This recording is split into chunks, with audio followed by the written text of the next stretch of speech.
Counsel, welcome back. Yes, Thanks hi. for not leaving. We knew we would need you, but when you said it was a Hail Mary attempt by Ezekiel Elliott in the NFLPA, I listened to every interview you did, and you also said I guess this was an Aaron Rodgers one. Yeah, exactly. Aaron Rodgers for this one. You also said that they would only grant the TRO if they thought there was a chance they could win in court and get it overturned completely. Is this what you're seeing here? That is absolutely what I'm seeing. And remember the example I used. When there's smoke, there could be fire.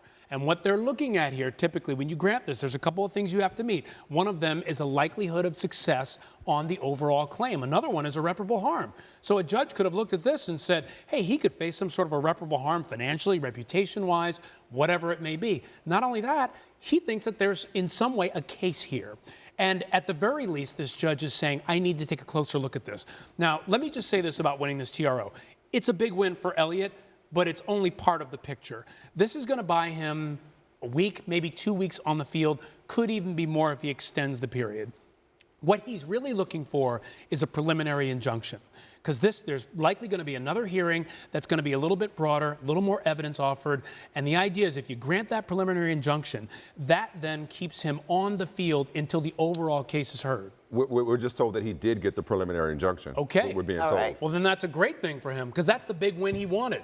Getting the preliminary injunction allows him to stay on the court until this court, stay on the field until this court hears the case. That's huge. Yeah. Because at that point. So we're seeing Deflategate all over again. Yeah. He could end up playing this entire season before this is decided. And now the good news for him is the way courts are, they're filled up. Their dockets are filled up. So this case will eventually receive a date. And when it gets that date, then that's when you'll actually hear this case. That could be the end of the year. That could be next season. In the meantime, he plays. Ryan, we're being fed pieces of the decision right now. Elliott, at the core of the decision to grant the temporary restraining order and the preliminary injunction, the judge said that Elliott did not receive a fundamentally fair hearing. That's the big argument. Okay. That's the NFLPA. Which anybody paying attention could have said that. So we got a reasonable judge that didn't hide behind Article 46. But this is a slam for the NFL, because you look at this, what they're saying, the NFLPA's arguments were this.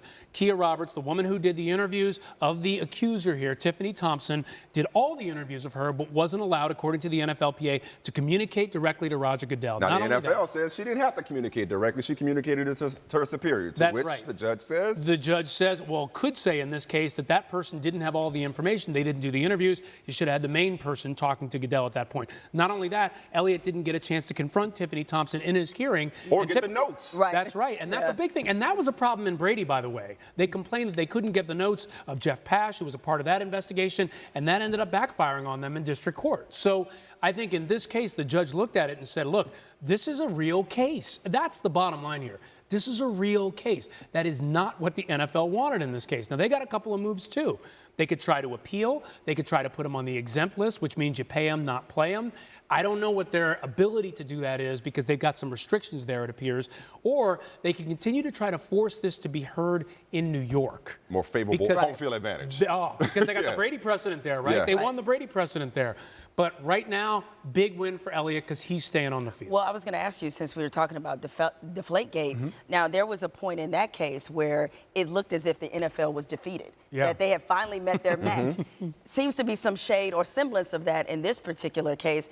Is there anything or any comparison that can be drawn in terms of how the NFL ultimately turned that around to what would be applicable with Ezekiel Elliott? How they may do that here? An appeals court looked at this. I remember sitting in that courtroom hearing the appeals court go at this. They were asking the NFL all these pointed questions about their process. And at the end of the day, with one appeals court judge dissenting, the other two said, this is a collectively bargained process. And in that process, there is no guarantee of a particular process, meaning a particular hearing that has to go a certain way, where you have to have certain witnesses that he hears from. That was not part of this bargain, this CBA. And that's what could happen here. That's why I still say it's a bit of a long shot for Elliott to win the overall case. What he wanted, really, I think, was to get on the field right now. Because if you can get that preliminary injunction going, the momentum is going in your favor. But the problem is, on the overall case, there's a lot of precedent out there. Brady, Peterson, others that say that the NFL can have a process as long as they're adequately hearing this case, as long as they're deciding on evidence that's firm and credible. That process has generally been upheld in the courts. As you know, Ryan, these decisions, these written decisions are all about language. So I want you to parse this language. This is just one quote. Okay, Judge Mazant says, quote, this case presents unique and egregious. What is it? Unique and egregious what?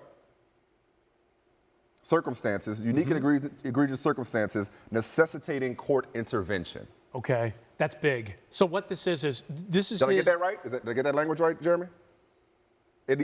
Unique and egregious facts, necessitating court intervention. That's necessitating big. Court intervention. I'll say two things about that. First of all, the last thing, we talked about this before, courts do not want to get involved in collectively bargained agreements. They don't want to get involved in arbitrations. The last thing they want are courtrooms flooded with arbitrators and victims who say that they've been aggrieved and the process didn't work for them. Now we're going to court. This, for this judge, was so bad that he feels the court has to get involved. That's the other problem with this. The NFL put so much time into this process, year-long investigation, consulted with experts, 4 different experts. Went back and suspended Josh Brown. You went back and suspended. Just to be sure. Now, people were looking at that as some kind of larger conspiracy. Well, you know now it totally looks like that. Can I tell you, when I heard about that, was the biggest head-scratcher of them all to me. You have all the other days of the year to come down with that punishment, and you choose today. Obviously, it's going to look to a lot of people like you're trying to cover your tracks. Right. And I would assume that the judge wasn't influenced by that, but that's not something you want him to be influenced by. But the next judge might be, right? And that's a possibility. But the big thing, when he's saying egregious, or I can't remember what you said, but something about egregious based on the facts, he's saying that this process was flawed. Yeah. And he's saying he's actually doing exactly what the NFL doesn't want anybody to do. Go in, look at what Roger Goodell was able to consider, and maybe buy into this process that there was a conspiracy, buy into this idea that Roger Goodell didn't have all the information he should have, even though the NFL would argue he had as much information as he needed to have to make the decision, and that's what the CBA requires. Well, that's what they originally had said anyway. Yeah.